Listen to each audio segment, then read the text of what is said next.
সকাল হতে হতেই ছোটাছুটি শুরু হয়ে গেল। আজ কিন্তু প্রচুর কাজ রয়েছে বাড়িতে। অনেক জামা কাপড় ধোয়া কাচা করতে হবে, সেগুলোকে শুকোতে হবে। আর যতক্ষণ এই শীতের রোদটা আছে, মানে ওই ধরো 12টা 1টা পর্যন্ত, তার মধ্যেই কিন্তু সব কিছু ধুয়ে মানে শুকানোটা একটু টাফ ব্যাপারই হয়ে যায়। তবে আজ যেহেতু অনেক ধোয়া কাচা, তার জন্য কিন্তু অনেক সকাল থেকে শুরু করে দিয়েছি কাজকর্ম। এখন কিন্তু প্রায় বাজে এই 6:30 থেকে 7টার মতন। তবে তার আগেই কিন্তু আমি চলে এসেছি ছাদে। আজ সকালে ঘুম থেকে উঠে সবার প্রথম যেটা করেছি সেটা হচ্ছে ভালো করে আগে উঠোনটা ঝাঁট দিয়ে নিয়েছি, তারপরে দাঁত ব্রাশ করে সোজা চলে এসেছি ছাদে। ছাদে এসে আগে দাদাভাই পাখির খাবারগুলো ঠিক করে দিল, আমি পাখিগুলোকে খেতে দিয়ে দিলাম। তারপর কিন্তু জামা কাপড় ভিজিয়ে দিয়েছি মেশিনে দিয়ে তারপরে আমি এইদিকে দেখো কি করছি। যেহেতু অনেক দিন হলো ছাদটাকে পরিষ্কার করা হচ্ছে না, ছাদ তো না সরি, ছাদের সিঁড়িগুলো একদম না ভালোই লাগছে না। তো আজ ভাবলাম না, মেশিনে যখন ওটা হচ্ছে তাহলে আমি এই দিকে কাজটা করে ফেলি। তাই পটাপট আগে সম্পূর্ণ সিঁড়িগুলোকে একবারে ঝাড়ু দিয়ে নিলাম, তারপরে কিন্তু আমি একবারে সিঁড়িগুলো মুছে নেব। আর দেখবে সকালবেলা যত তাড়াতাড়ি ওঠা যায় কাজ কিন্তু প্রচুর আগানো যায়। আর যদি সকাল ওই 8টা 9টার সময় ওঠা হয় তখন কিন্তু কোনো দিকেই যেন আর মানে কোনটা ছেড়ে কোনটা করব এরকম একটা ভাবনা চিন্তা থাকে।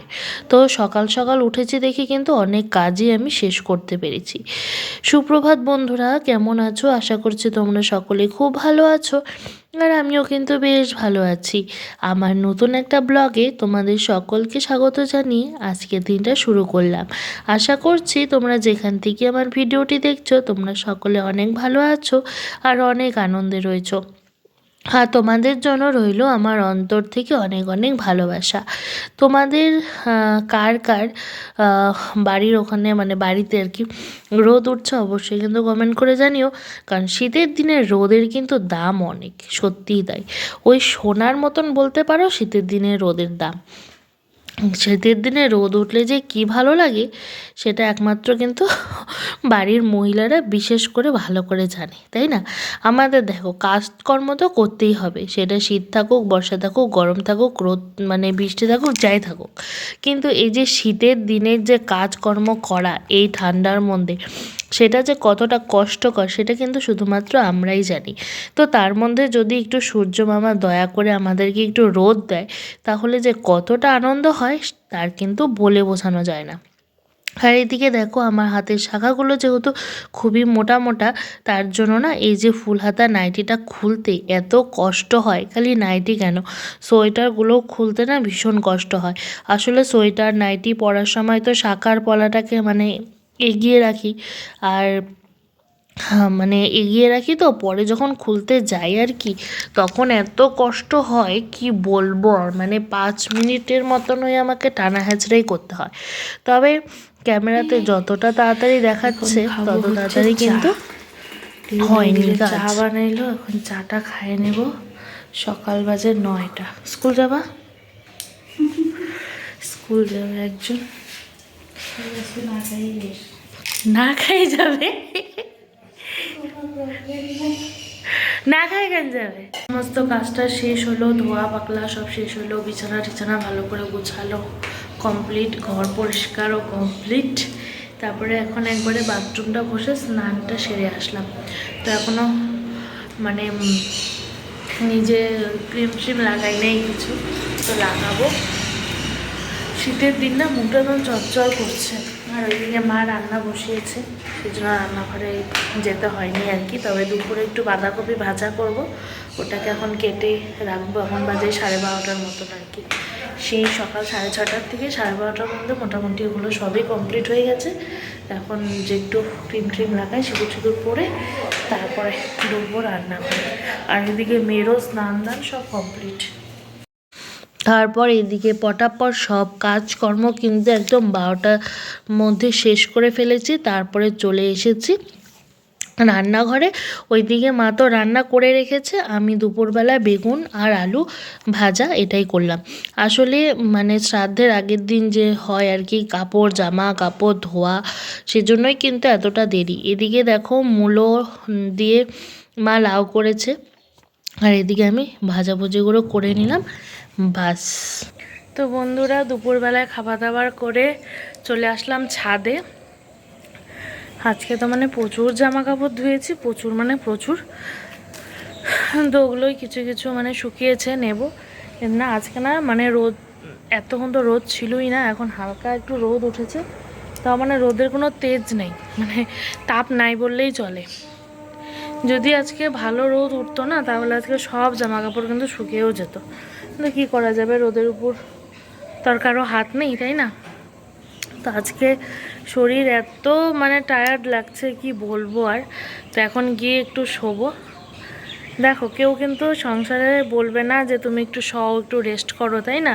কিন্তু তার মাঝেই আমাদের নিজেদেরকে একটু হলেও শরীরকে আধা ঘন্টা হোক 1 ঘন্টা হোক একটু হলেও রেস্ট দিতে হবে, নিজের কথা ভেবে। তো সবসময় অন্যের কথা ভেবে কোনো লাভ নেই।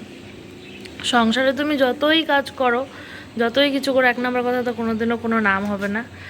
আর দ্বিতীয়ত এত খেটে কোনো লাভ নেই, ঠিক আছে? তার মাঝে নিজেকে একটু হলেও সময় দিতে হবে। তো এখনও আমি সেটাই করবো, এখন আর কোনো দিকে দেখবো না। আগে আধা ঘন্টার থেকে 1.5 ঘন্টা পর্যন্ত একটু শোবো, তারপরে আবার উঠে শুরু করব। সারাটা দিনের জন্য মানে সন্ধ্যা থেকে রাত পর্যন্ত, মানে ওই 12টা পর্যন্ত শুরু করব। আসলে কি বলো তো, কারো দেখবে যে হাজব্যান্ড ওয়াইফরা কিন্তু অনেক মানে হাজব্যান্ডরাই আছে বউকে কি সুন্দর সাহায্য করে কাজে, যে এইভাবে মানে তুমি একটা করলো ও একটা করলো, এভাবে কিন্তু সংসারে অনেক কাজ আগায়ও, আর তাদের মধ্যে বন্ডিংটাও ভালো থাকে। তো যাই হোক, আমার তো আর সেসবের কোনো ইসেই নেই যে একটু হাতে হাতে করে দেবে, সেসবের কোনো প্রশ্নই ওঠে না। তো যত কাজ নিজে করো, নিজেকেই করতে হবে। তো এটা হচ্ছে কথা। মেয়েকে ঘুম পাড়িয়ে আসলাম, কারণ আমি যদি ওকে ঘুম না পাড়াই ও ঘুমাবে না। তো ওই জন্য 10 মিনিট বসে মেয়েকে ঘুম পাড়াইলাম, এখন আসলাম ছাদে। তো এখন যাব জামা কাপড় যেগুলো শুকাইছে ওগুলো নিয়ে চলে যাব ঘরে, একটু আধা ঘন্টা শোবো আর কি। আজকে যে সারাদিনে আমি কতবার উপর থেকে নিচ, উপর থেকে নিচ, উপর থেকে নিচ করেছি, সেটা একমাত্র আমি জানি। কতবার করেছি, মানে পাগুলো না মাঝে মধ্যে কাঁপতে থাকে। আর কি করা যাবে। তো চলো, আমি একটু শুই, আর তোমরাও দুপুরবেলা একটু হলেও শোয়ার চেষ্টা করো। ফিরে আসলাম একদম সন্ধ্যার সময়। এদিকে দেখো, মেয়েকে তো দুধ দিয়েছি, আর ও বলছিল অরিও বিস্কুট খাবে, তার জন্য অরিও বিস্কুটও নিয়ে এসেছে। ওই অরিও বিস্কুট দিয়ে দুধ খাচ্ছে কয়েকদিন ধরেই, খালি অরিও বিস্কুটের জন্য মানে পাগল হয়ে যাচ্ছে। আর এদিকে দেখো, আমি দুধটা একটু হালকা গরম করে ওকে দিয়েছিলাম, তারপরে মানে যেটুকু ছিল আর কি ওকে দিয়েছিলাম। পুরোপুরি গরম করলে না ঠান্ডা হতে অনেকটা সময় নেয়। তারপরে আবার 1 প্যাকেট দুধ আনলো, ওর দুধটাকে কিন্তু জাল দিয়ে রেখে দিচ্ছিলাম। আর এদিকে দেখো রাতের বেলা কি হচ্ছে। এইদিকে দিদিভাই ভাজছিল হচ্ছে ভেজ পাস্তা, যেহেতু আমাদের নিরামিষ, তো সেই জন্য কিন্তু পুরো মানে সব সবজি দিয়ে ক্যাপসিকাম, ফুলকপি, আলু, একটু কাঁচা লঙ্কা, সব কিছু দিয়ে পাস্তা ভাজা হচ্ছিল। আর নামানোর আগে কিন্তু ম্যাগি মশলা দেওয়া হয়েছিল। আসলে ম্যাগি মশলাটা একটু পরিমাণে বেশি দেওয়া হয়েছিল, যেহেতু নিরামিষ, না তো খেতে একদমই ভালো লাগবে না, তার জন্য কিন্তু ম্যাগি মশলাটা দেওয়া হয়েছিল। আর খেতে না সত্যি কথা বলতে কি ভীষণ ভালো লেগেছিলো জানো। মানে সব সময় তো ওই আমিষ করে খাওয়াই হয় ডিম বা চিকেন দিয়ে, তো এটা যেহেতু একদমই নিরামিষ, খেতে আমার তো ভীষণ ভালো লেগেছিলো। এদিকেও আবার হচ্ছে মটরশুঁটিও দেওয়া হয়েছিল।